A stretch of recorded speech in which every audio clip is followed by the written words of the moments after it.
So you just built out your short-term rental, but now you want to launch it and actually start making money like this or like this. At the very end of the video, I'm going to show you how much we're projected to make on this property. What should you actually do? How do you make your listing stand out? We just launched just a couple weeks ago, and since then we've had all 3 weekends booked, and we just finished this beautiful A-frame out in the Branson, Missouri market, and actually on the Arkansas side of things. But this is everything that we have to do once we finish building out the units. We just came back from the trip, and of course we want to get bookings. And so here are the step-by-step processes that I do to make sure that our listing stands out and we're able to get as much money as possible, especially now that we're ending towards the end of the year and we're already in the fringe season. The first step is to hire a professional photographer. This will make or break your listings more so than anything. So you spent all this time already decorating and building it out. Make sure you're able to highlight it in a beautiful way. In this case, we are just at the start of fall to where the leaves look beautiful. We have these sweeping drone shots that show how remote the property is, both on a photo and video standpoint. And now when you're picking real estate photographers, make sure you pick one that understands bracketed images, meaning you take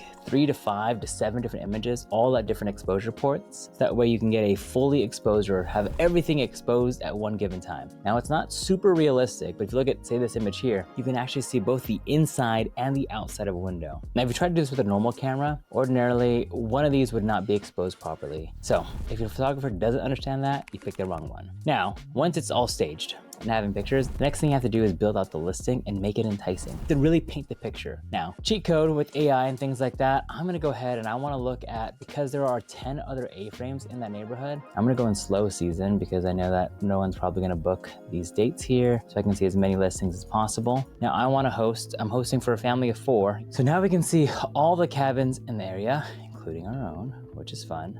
And we can take a look at, and I can look at every single one of these listings. I can use them for picture inspo, for design inspo, but also I can take all of their copy and see what they put. Parking, heating, AC, year round, space, boho, farm retreat, guest access, all of that. All right, so this one over here, short description. I'd probably want to add a little bit more. I like how painted out and labeled that this one is. Brandon and Liana's, let's see here. All right, we have, I like that they give how far away things are because I think that's helpful in terms of deciding, okay, do I want to book here? Is this too far away from what I want to do? So what I actually did was I took all these competitive listings here, and of course you drop it into ChatGPT. So I have a long thing where I'm just talking to ChatGPT and explaining, all right, here's how big my cabin is, it's 200 square feet. Here's the features, here's the experiences, here what makes it unique. And I also want you to take the uniqueness from the other listings, which then I pasted down below, and ask it to recreate a description for me. And from there, that's my starting point. Again, I still have to go back in and tweak, but is able to output an entire golf getaway. Because again, I want to say, hey, if you want to play golf with your family, this is the cabin for you. So I have everything about the space. And for me, actually, this is a little bit too many emojis. So I took all these out when I put them in. Talking about guest access, what's nearby, perfect for, things to know, etc. So that's the listing description.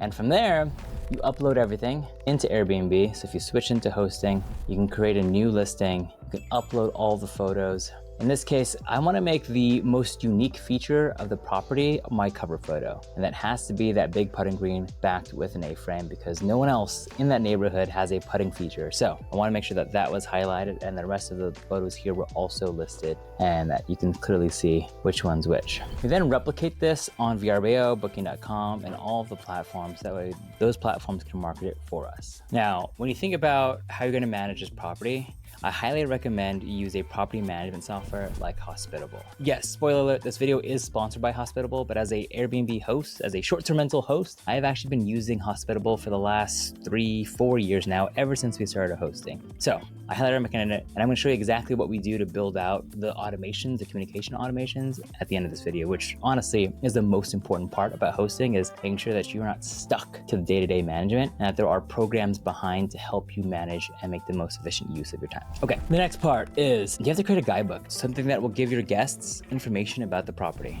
In this case, I actually purchased a template from Etsy, and I used this to modify, and I took all the images from our property, and it has all the basic necessities. It has a quick little hello, welcome, Wi-Fi information, different house rules. And these are really important because this helps set the expectations, and you want to give this to your guests right on confirmation of booking, so that way they know exactly what to expect. Heating and cooling, all information, and even recommendations when it comes to where to go, where to stay during. As a bonus tip, I put a flyer that's on the fridge that has basic information on the quick and ready because I don't think everyone's gonna read all 26 pages, but they will probably look at something on the fridge that's ready in there for them. Again, just trying to make the guest experience as easy and seamless as possible for them. Now, once you have photos, listing descriptions, listings uploaded to the platform, and then a guidebook, the next thing is to link it all together so that once someone checks in, not only is the listing priced accordingly, but all of the communication that happens is all automated. So we use Hospitable for this, and this is how we add a new listing to our Hospitable profile. When you go into Hospitable, you can link in your Airbnb and your VRBO profiles. From there, you can go into new properties. I don't have any properties that are tied to my account because everything's already linked, but once you log into your VRBO, your Airbnb, your booking.com, you'll be able to pull in those listings and you can sync them all together. So in this case, if I look at the 19th hole at Crooked Creek, you can see that I have all the different platforms available, including a direct booking link that's here. And now why that's important, because all the calendars are synced. If I went to the calendar function, if someone books on Airbnb, on VRBO, it'll also show that it's blocked. And that's why a software like this is so important. That way, not only are your communications linked, but your calendar is linked and you don't have to go into different platforms to switch to block it off manually. And then once you get into there, you're talking to properties and you go into this, you're gonna wanna go into all of the tabs here to customize to make sure it's correct. Right, so when I'm looking at details, I have all the basic necessities here in terms of Wi-Fi passwords, where the guidebook is, the location and address, amenities, rules, etc.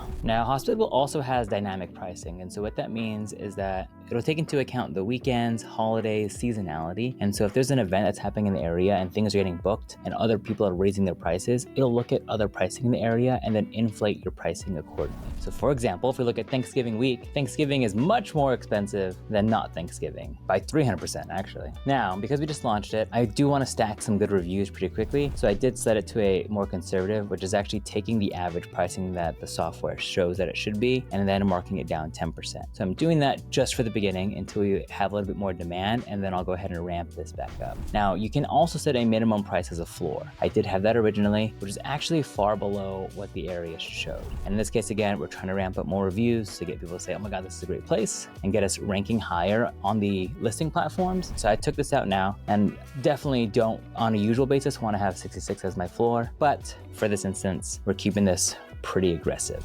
The next thing you want to set up is the availability. I actually have it set to a 2-day minimum just because I don't want one-day partiers in and out. There's just too much risk of them breaking something. So I don't like that personally for myself. Guest experience is probably the most important part of it. And this is the automatic messages that happen as a result. So in this case, this is everything that's tagged. Now, if I go into guest experience, you can set new rules that will automatically send out these messages based on certain criteria. So in this case, if you have a new reservation, you can toggle that. So when someone books, it'll automatically send out a certain message that you draft into there every single time, and you can vary that by property. As you can see here, we have different ones for different properties, and you can even toggle that and filter by property, and you can see what we've plugged in specifically for the 19th hole. In this case, I actually had a guest get a bit confused in terms of the HVAC unit. So I want to take my ChatGPT because I wrote something here. All right, so I'm going to go ahead and put this. So I'm going to go hi, and let's put in their first name.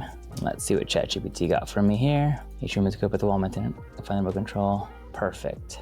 I'm going to put that, and I'm only going to put that, select that to the 19th hole, and only while staying. And let's turn that on. And now, any single time someone asks about heating or cooling, this will get sent out, which is perfect automatically. The last automation that I really like and that I use a lot is the Schlage automation. So this means that every single time someone checks in, every property has a Schlage smart lock. And so once a guest books a reservation, the software will automatically create a unique check-in code for them, only for the duration of their stay. And from here you go to devices, and you can actually check in. You can add in smart locks, you can add in thermostats. So all of these can be automated and managed directly through this one platform. So your team can message, deal with pricing, handle so many different tasks all through this. Oh, actually, no. The other last one that's amazing is that these calendars can actually get pushed to your team. So if there's a maintenance request or for check-in and check-out for the cleaners, we actually have a export link and a notification gets sent to our cleaners every single time there's a new booking, and when the checkout date is, for them to be able to schedule their team to clean. And all of this is automated. So in this case, we have our teammates here for cleaning, and they get a notification every single time, which saves us so much time. And again, we just launched this a couple weeks ago, and since then, we've had all 3 weekends booked, and so we're looking forward to optimizing property. And now that we're launched, it's not done. This is when the hard work actually happens. You still have to troubleshoot some questions with guests, and because this is a new property, you're not gonna know all the nuances and all the things that guests have. So over the next few months, as we get more guests, we'll be able to troubleshoot and build out the library of responses and systems with our team to make sure that we can all automate and delegate and make the best experience and resolve problems for guests as fast as possible.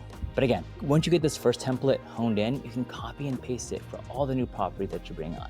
So I'm really excited to launch this. There's still a few actually different things that we want to tweak to the listing. So if you want to see what else we do. So from our calculations, we're expecting to gross anywhere between $46,000 and $62,000 per year. Now that's gross. Once you factor in some of our expenses here, it's looking like a monthly net, conservatively, actually like basically nothing. Realistically, a few $100s a month, so nothing dramatic that's life-changing, but what's really crazy is when you stack in some of the tax benefits, like the bonus depreciation for short-term rentals. So if you wanna see what we do in terms of that and how much tax write-off we're gonna be able to offset our day job income with from this property, make sure to subscribe. Again, my name is Josh Baldovino. I'm a marketer, I'm a real estate investor, and I'll be documenting our evolution of this property and our real estate portfolio in general, so make sure to subscribe. And if you want to see a build out video of all the troubles we had in building out this unit in that last week, let's call it Hell Week, make sure to click this video here or down in the description, and I'll see you in that video.